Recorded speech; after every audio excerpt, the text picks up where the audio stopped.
ಈಗ ಒಂದೇ ಗಿಡದಾಗ 6 ಸಲ ಕಟಿಂಗ್ ಆಯ್ತು. 6 ಸಲ ಕಟಿಂಗ್ ಆಯ್ತು. 6 ಸಲ ಕಟಿಂಗ್ ಆಗಿ ಇಷ್ಟು ಕಾಯಿ ಐತಿ ಆಯ್ತು.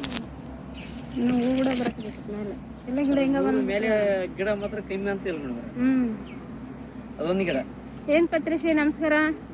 ಯಾಕಂದ್ರೆ ಎಲ್ಲ ರೈತರಿಗಿನ ನಿನ್ನೆ ಒಂದ್ ಯಾಕಪ್ಪ ವಿಡಿಯೋ ಮಾಡಿ ಹಾಕ್ತಿವಿ ರೈತ ಎಲ್ಲರಿಗೂ ಗೊತ್ತಾಗ್ಲಿ ಅಂತ. ಈಗ ನಿಮ್ಗೆ ಗೊತ್ತೈತಿ ನಿಮ್ ಊರಾಗ ಕೆಲಸ ಮಾಡ್ರ ಲಾಸ್ ಆದ್ರೂ ನಿಮ್ ಜೊತೆಗೆ ಲಾಭ ನಿಮ್ ಜೊತೆಗೆ ಇದೀವಿ. ಇವತ್ತು ನಿಮ್ ಹೊಲಕ್ ಬಂದಿದ್ವಿ ಬುಧವಾರ ದಿನ.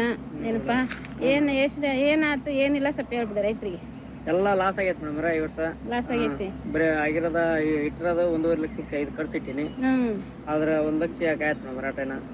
ಈಗ ಎಷ್ಟಾಗೈತೆ ಅಂದಾಜ್ ಈಗ? ಈಗ 1.10 ಆಯ್ತು ಮೇಡಮ್ ರಾಟ. 1.10 ಆಗೈತಿ. 1.5 ಲಕ್ಷ ಖರ್ಚು ಮಾಡಿದೆ. ಇನ್ನ ಗಂಟೆ ಬರವಲ್ದಲ್ಲ? ಗಂಟೆ ಏನ್ ಮಾಡಪ್ಪ ಈ ವರ್ಷ ಮಳೆ ನೀರ್ ಒಂದು ಹೋಗಿಲ್ಲ ಅಂದ್ರೆ ಬೇಸ. ಈಗ ಅಲ್ಲ ಈ ಪ್ರಾಡಕ್ಟ್ ಇಂದ ಎಲ್ಲಾರು ಏನಂತಾರ ನನಗೆ ಪ್ರಾಡಕ್ಟ್ ಯೂಸ್ ಮಾಡಿದಕ್ಕ ಹಂಗಾತ ಏನಂತ ಕೇಳ್ತಾರ ಪತ್ರಿಶ್ರೀ.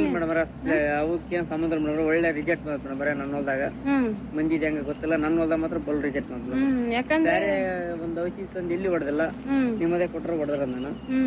ಯಾವ್ದೋ ಬರೀ ಆರ್ಗ್ಯಾನಿಕ್ ಏನ್ ಮಾಡಿಲ್ಲ ಇಲ್ಲಿವರೆಗೆ ಏನ್ ಮಾಡಿಲ್ಲ. ಇವತ್ತಿಗೆ ಏನ ಮಾಡಿಲ್ಲ ನಾನು. ಆದ್ರ ಅವತ್ತು ಗೊಬ್ಬರ ಹಾಕಿದ್ರೆ ನಮ್ಗೆ ಕೊಟ್ಟಿದ್ರೆ ಮತ್ತೆ ಸೆಟ್ಟಿಂಗ್ ಹಾಕೈತಿ ಕಾಯಿ. ಈಗ ಮತ್ತೆ ಕಾಯಿ ಸೆಟ್ಟಿಂಗ್ ಹಾಕತ್ತಲ್ಲ ನೋಡ್ರಿ ರೈತರನ್ನ ಮಟ್ಟಿಸ್ಬಿಡ್ತೀನಿ ನಾನು. ಲಾಸ್ ಆದ್ರೂ ಅವ್ರ ಜೊತೆಗೆ ಇರ್ತೀನಿ, ಲಾಭ ಆದ್ರೆ ಅವ್ರ ಜೊತೆಗೆ ಇರ್ತೀನಿ ನಾನು. ಯಾಕಂದ್ರೆ ಯಾವ್ದೋ ಒಂದ್ ವಿಶ್ವಾಸ ರೈತರದ್ದು ಕಾಕಬಾರ್ದನ್ನ ಕಾರಣಕ್ಕ ಇದೊಂದ್ ಗಿಡದಾಗ 3 ಸಲ ಕಟಿಂಗ್ ಮಾಡ್ಯಾರ. ಆದ್ರೂ ಈ ತರ ಕಾಯಿ ಸೆಟ್ಟಿಂಗ್ ಐತಿನ ಇದೇ ತರ ಎಲ್ಲಾ ರೈತರಿಗೂ ಬಂದ್ಬಿಟ್ರೆ ಎಷ್ಟ್ ಚೆನ್ನಾಗಿರುತ್ತೆ ಅಂತ ಹೇಳಕ್ ಇಷ್ಟಪಡ್ತೀನಿ. ಸ್ವೀಟ್ ಐತಾ? ಸ್ವೀಟ್ ಐತಾ? ತಿಂತೀನಿ ಮಂಜುನಾಥ. ರೆಡ್ ಲೈಟ್ ಸಪ್ಪಿ ಬರ್ತದಲ್ವಾ ಅದಕ್ಕೆ ತಡಿತೈತೆ. ಅದು ಸ್ವೀಟ್ ಇರೋದಕ್ಕ ಇದು ತಡಿಯಲ್ಲ ಅಲ್ಲ ಪತ್ರಿಸಿ. ಅದು ಸ್ವೀಟ್ ಕಮ್ಮಿ ಇರೋದಕ್ಕ ತಡಿತೈತೆ ಹಣ್ಣು. ಇದು ಸ್ವೀಟ್ ಇರೋದಕ್ಕ ಜಲ್ದಿ ಹಣ್ಣು ಆಗಿರ್ತೈತಿ. ನೋಡು ಹೆಂಗ್ ಬರ್ತೈತಿ ಇವಾಗ. ಇದು ಸ್ವಲ್ಪ ಗೊಬ್ಬರ ಎಲ್ಲ ಹಾಕಿ ಒಂದ್ಸಲ ಸ್ಪ್ರೈ ಕೊಟ್ಕೊಂಡಪ್ಪ. ಆಯ್ತಾ ಇದಕ್ಕೆ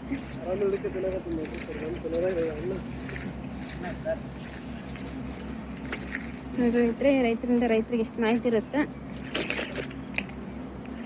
ಮೈದೂರು ಪತ್ರೇಶ್ ಅಂತ ಹೇಳಿ ಈ ವಿಡಿಯೋಗಳು ನೋಡ್ತಿರ್ತೀರಿ ನೀವು. ಅವ್ರನ್ನೇ ಕಾಂಟ್ಯಾಕ್ಟ್ ಮಾಡ್ತಿದ್ವಿ. ಲಾಸ್ಟ್ ಎಂಡ್ವರೆಗೂ ರೈತರು ಮಾತಾಡ್ತೀವಿ. ರೈತರು ಏನು ಬಿಡಪ್ಪ ನಡಕ್ಕೆ ಔಷಧಿ ಗೊಬ್ಬರ ಕೊಟ್ಟು ಕೈ ಬಿಟ್ಟು ಹೋಗ್ತಾರ ಮೇಡಮ್ ಅರನ ಭಯ ಬೇಡ ರೈತರಿಗೆ ಯಾರಿಗೆ.